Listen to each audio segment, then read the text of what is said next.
रहस्यमयी चाबी। गांव के किनारे एक पुरानी हवेली थी जो वर्षों से वीरान पड़ी थी।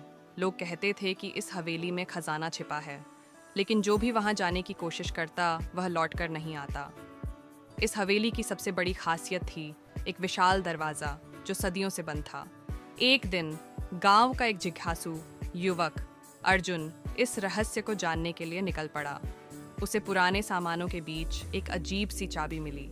यह चाबी किसी साधारण ताले के लिए नहीं थी, बल्कि इसमें कुछ खास था। यह न केवल धातु की बनी थी, बल्कि उस पर कुछ अजीब से चिन्ह भी खुदे चिन्ह थे।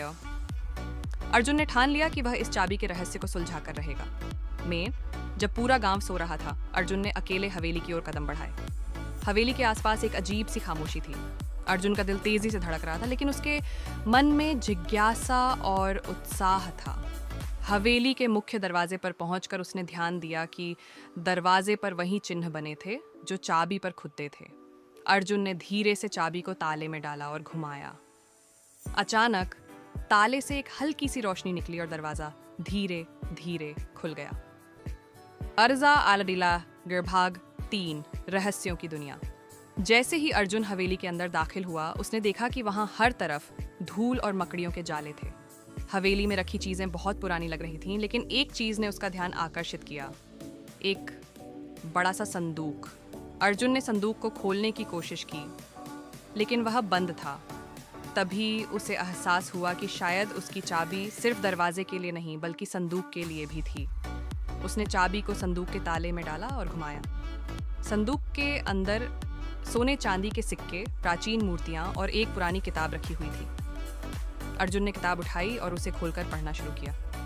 उसमें लिखा था कि यह खजाना केवल उसी के लिए है जो इसके योग्य हो। साथ ही किताब में कुछ और रहस्यमयी बातें लिखी थीं। एक ऐसी शक्ति का जिक्र था जो इस खजाने से भी ज्यादा महत्वपूर्ण थी। अदिलाशनु अन्नभाग 4 असली खजाना। अर्जुन ने जब किताब को ध्यान से पढ़ा तो उसे समझ आया कि असली खजाना सोना चांदी नहीं, बल्कि ज्ञान और समझ थी।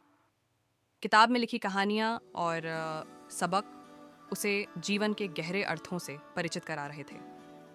अब अर्जुन के मन में एक दुविधा थी, क्या वह इस खजाने को अपने पास रखे या इसे गांव वालों के साथ साझा करे। आखिरकार उसने तय किया कि यह खजाना पूरी दुनिया के लिए है, केवल एक व्यक्ति के लिए नहीं। तटाश स्पिक्स्तारियन, गांव का नया भविष्य। अर्जुन ने हवेली से निकलकर गांव के लोगों को बुलाया और उन्हें पूरी बात बताई। पहले तो लोग डर गए, लेकिन जब अर्जुन ने किताब से सीखी बातें उन्हें बताईं तो वे प्रभावित हुए। उस किताब में कृषि, व्यापार, शिक्षा और स्वास्थ्य से जुड़े कई ज्ञानवर्धक तथ्य थे, जिन्हें अपनाकर गांव में खुशहाली आ सकती थी। अर्जुन और गांव वालों ने मिलकर इस ज्ञान को अपने जीवन में उतारना शुरू किया और कुछ ही वर्षों में गांव समृद्ध और उन्नत बन गया। डाकार्सुन निष्कर्ष इस कहानी की केवल एक चाबी नहीं थी, बल्कि यह ज्ञान, जिज्ञासा और ईमानदारी की प्रतीक थी। अर्जुन ने यह साबित किया कि असली खजाना दौलत नहीं, बल्कि वह ज्ञान है जो पूरे समाज को आगे बढ़ा सकता है।